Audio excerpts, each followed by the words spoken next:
Welcome back to another installment of Somebody's Weezer is Drowning My Jukebox. There's a pretty big gap in quality between the last three and every album from now on. So that's good. There's not an inherently bad album coming up now. There's some rough spots here in these next three albums and some other ones coming up, but for the most part, the next three albums are pretty okay. So without further ado, let's get into it. Oh yeah, I'm your host, Andy Smith here. I forgot to mention that, but yeah, let's get into Weezer. So, coming in at number 11, we have the 2010 release Hurley, which in my opinion is a really good album. Memories is really good. It's very catchy. It's very fun. It's very fast, unspoken. Starts off really soft and acoustic-y, but then just explodes to like a cacophony of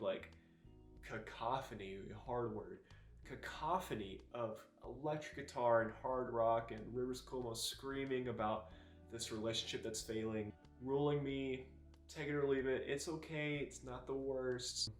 I particularly enjoy Where's My Sex, which is about Rivers Cuomo losing his socks. And yeah, this album, it's got some good songs. It's got some good tracks. Don't skip on Hurley just because the album art is just, it's so bad. It's so weird. I don't get it. But yeah, Hurley number 11, pretty good. I hear the drums echoing in the night. I guess the rain's down in Africa. That's right.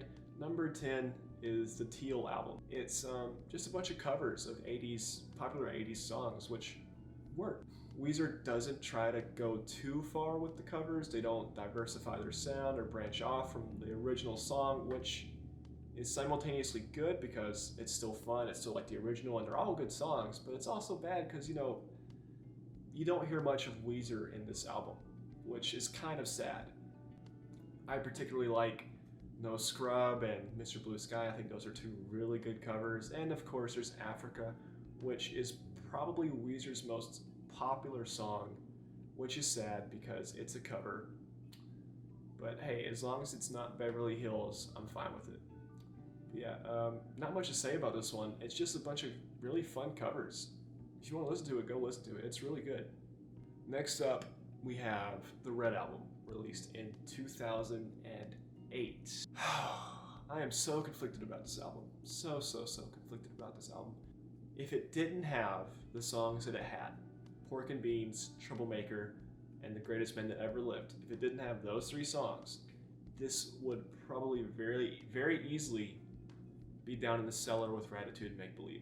This album teeters on really good at times with those three songs to mind-numbingly mediocre with 80% of the rest of the album, and then just bad. Pork and Beans is fun, it's quirky, it's very witty, it is kind of dated. The music video covers all the internet trends from the mid-2000s, which is cool and fun and quirky, but it's also really dated. But it is a catchy song, and Troublemaker, it works. It's not the best Weezer song, but it's also not the worst. It's very good compared to the rest of this album. And The Greatest Men That Ever Lived is, I like to call it Weezer's Bohemian Rhapsody, because it just covers so many different sounds and styles and vocal inflections that Rivers does and all this type of stuff.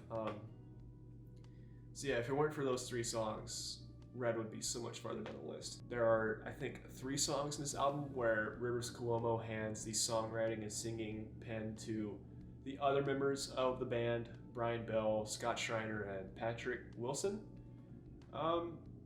And they're not good. They shouldn't be doing that. Brian Bell does do a really good cover of Paranoid on the Teal album, but those 3 songs just, they don't feel like Weezer one bit. They feel just like a 90s alternative college rock band that never really took off.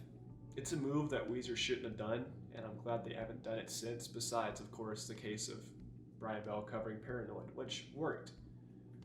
So yeah, there you have it. There's albums 11, 10, and 9 in the overall Weezer ranking.